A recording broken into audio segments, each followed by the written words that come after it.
Konnichiwa everyone, my name is Jonas and welcome to Jonas in Japan.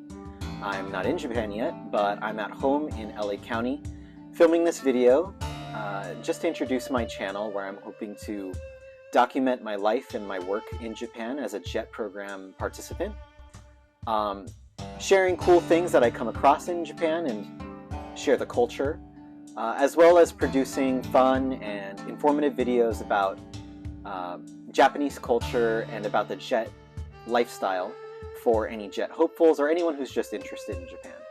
If you're watching this video, you may already know what JET is, but if you don't know what it is, let me quickly run through it. JET is a program run by the Japanese government where they fly out college graduates from all around the world to represent their home country and to assist in teaching English as a second language. There are multiple roles that you can select in the JET program, but 90% of the positions are assistant language teacher, or ALT, and I'm sure you can guess this has to do with assisting Japanese teachers with foreign language classes, supervising foreign language activities, coming up with the curriculum, assisting in speech contests, all of this stuff that you can see here. You can also apply for a CIR position, or that's Coordinator for International Relations. These participants usually are assigned to governmental, municipal offices where they'll translate documents, they'll interpret for people. And finally, there's Sports Exchange Advisor, which is kind of a special case. You can't apply for this one annually like you can with ALT or CIR. This is only something you can apply for when a position opens up. And it appears it has to do with assistance in sports instruction affairs, cooperation in sports training, and all sorts of other sports-like things.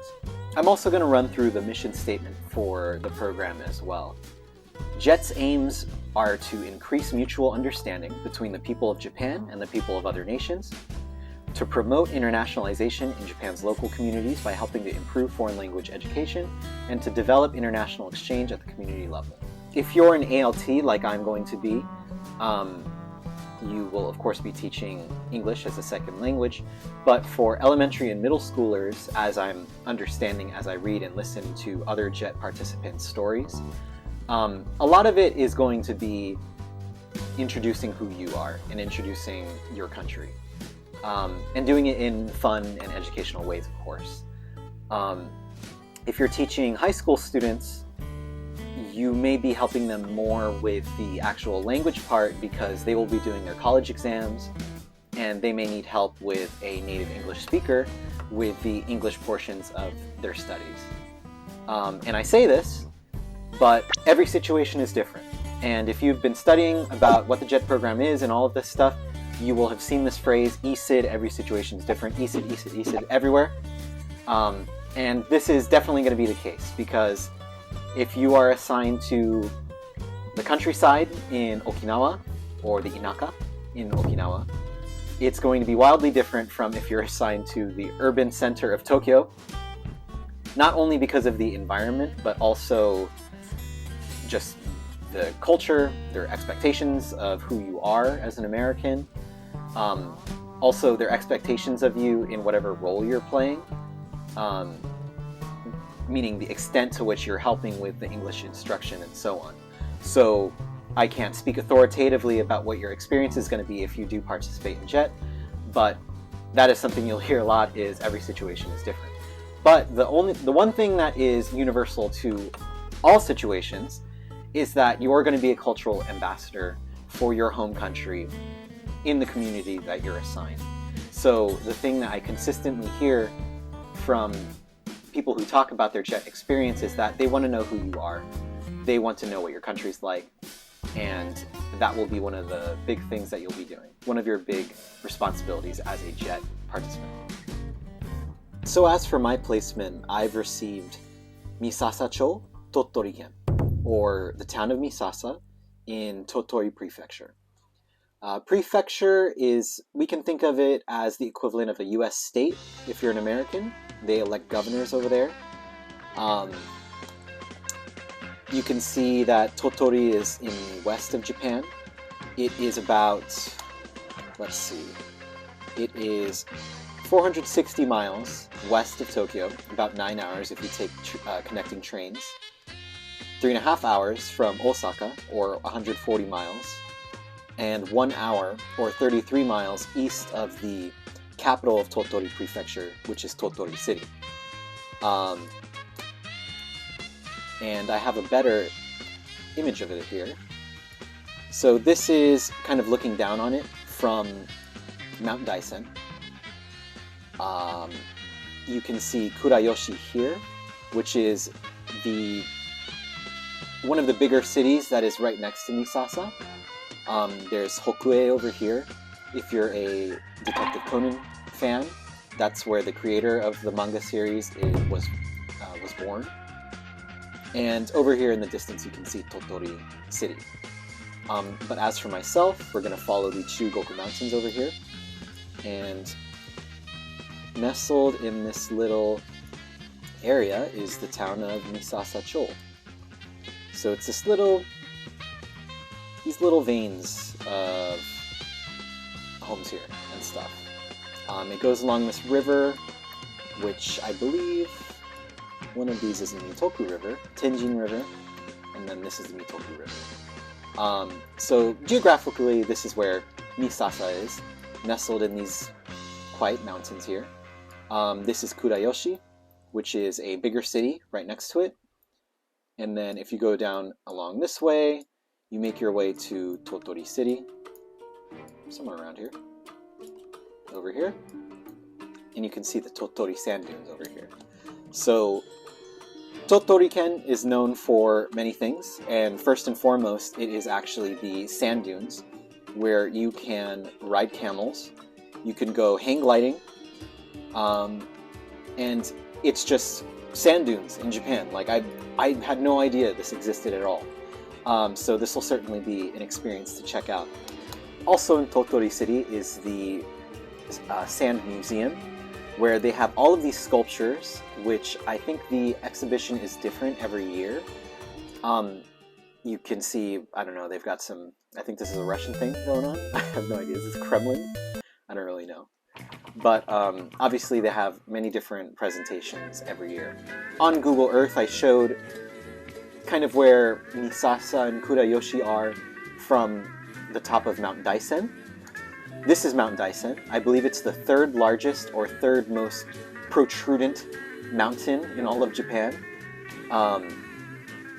And as you can see, it kind of bears some resemblance to Mount Fuji. It's part of the Daisen-Oki National Park. So of course you have Mount Daisen, and then you also have the Oki Islands, which I will get to in just a second. But on Mount Daisen, there is, you can go snowboarding, you can go skiing and stuff. They have an annual summer event where people bring torches, and they walk through the paths, they walk along the rivers, and the temples and stuff. And here's an image of the Oki Islands, which are, there's some scientific name, not really sure what it is or what it means, but it's all like volcanic. So it has like a very distinct look to it, a very distinct feel to it. My camera is in front of my screen, so I can't see everything. But we also have this shot right here as well. Also on Mount Daisen is Daisen-ji, which are multiple Buddhist temples all on the mountain. This is just one of the buildings, and apparently this is the oldest of all of those buildings on Mount Daisen. Amadido. Also in the Daisen-Oki National Park is Izumo Taisha, which is apparently the oldest Shinto shrine in all of Japan. And something I should make clear is that if you're referring to a temple in Japan, you're talking about a Buddhist temple, and if you're talking about a shrine, you're talking about Shinto shrines. I don't really want to get too much into the details of the differentiation or the religions or anything, but just so you know the difference. So I've been like staring at this picture of tuna for a while. It's making me ridiculously hungry, and you got the wasabi on here and the soy sauce just ready to be devoured. In Tottori Prefecture, there's a port where apparently, according to at least Tottori's tourist information here, The tuna catch is the greatest in Japan every year since 2005. So I don't know if they're just tooting their own horn, or if that's true, but if that's the case, if they have the greatest Pacific bluefin tuna, oh my god, I cannot wait, because bluefin tuna is the most delicious thing you've ever tasted if you like raw fish. So definitely looking forward to that. Also famous in Tottori are their Asian pears. I was talking with my manager the other night, and I was telling him I was going to Tottori, and he was like, "Oh, they have pears there." And I was like, "Oh yeah, you're right. They have a pear museum there, in fact." And according to this article on their website too, mention Tottori and people think of nashi. Mention nashi and Tottori comes to mind. So it appears Tottori is synonymous or closely associated with Asian pears. And I actually have never eaten like a pear in America, or if I have, I don't remember. And I certainly have not eaten an Asian pear. So I will definitely have to try this when I get there, if that is one of their main, one of their most popular things, one of the things that they're known for. I mean, it looks pretty delicious in this picture, so I'm kind of down. Like, look at all the sweat. Look at all the sweat on these Asian pears. And as I mentioned, there is a pear museum in Tottori Prefecture. It is actually in Kurayoshi, which is the city which is very close to Misasa, because Tottori City is actually pretty far. So it's very nice that we have a lot of these things that will be close to me.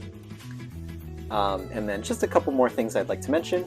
Like I said earlier, the city or town of Hokue is the birthplace of Gosho Aoyama, who is the mangaka or manga author, artist of Case Closed, also known as Detective Conan. I have not seen too much of it. I've only seen a couple of episodes, but I love mysteries and Ace Attorney and all that stuff, so I'll definitely need to do some research before I go, so I'm prepared for that museum. Okay, I'm so sorry if the camera angle keeps changing, but my camera stand keeps falling, so we're going all around the world here, different angles. So as I was saying, I will need to do some research on Case Closed or Detective Conan before I get there, so I can check out the Gosho Aoyama Manga Factory, where there is a lot of Detective Conan merch and exhibits to look at. This is Utsubuki Park, which is in Kurayoshi, so very close to me, and it is well known for being a good spot to go for ohanami, which literally means flower viewing. This happens every year, and it's a big thing in all of Japan. Even businesses will have their employees like go out to the park and enjoy ohanami together, and they'll have picnics and stuff. So once that time of the year comes around, I'm very excited to check it out, see all of the cherry blossoms in full bloom in Japan. And finally, this is the thing I'm most excited about. This is sanbutsu-ji. This is a Buddhist temple which was constructed in the Heian period, which is classical Japan. I think this is like 700 to 1100. And this is a Buddhist temple built into this cliffside of Mount Mitoku, which is in Misasa-cho. As you can see, it's a bit precarious, and it actually requires some mountain climbing. They don't let you climb up there by yourself, so if you go there by yourself, you'll have to wait for a group that you can join, or another person who's alone. But this will be very exciting because, oh my god, just look at that view of the mountains. It just looks so beautiful, so peaceful. I cannot wait to go there. Because I think, as I mentioned before, Kyoto is one of the places I really want to go to, and to be able to go to such an old temple would be very, very exciting. I remember getting my email from the LA consulate of my placement, and they kind of ended it on like, well, we hope you're happy with your placement. I was like, oh my god, you have no idea. And I didn't even know about all of this stuff that I presented to you, even with just the little bit of research on the tourism site for Tottori. I'm just blown away by how much stuff is here, because it's the least populous prefecture, or it's all mountains, it's all nature. That's perfect. That's what I was hoping for. So I am extremely pleased I cannot wait to get there. So, very happy I could share with you just what I'm expecting to find. So just to close out this video before my phone stand falls again, this is just an intro video for me to introduce this channel, introduce myself, and introduce where I'll be going, and also introduce just what my goal is for this channel. And it's also practice for me to plan this video, format it. It took me a couple of hours, but I hope it turns out well. I intend on doing more for not just this channel, not just for showing off when I get to Japan, but also for preparation before I leave, and perhaps even like helping with application, helping with statement of purpose, and all of the COVID precautions that are in place right now. So thank you so much for watching. I'm very excited to keep making these, and that's it. ありがとうございました。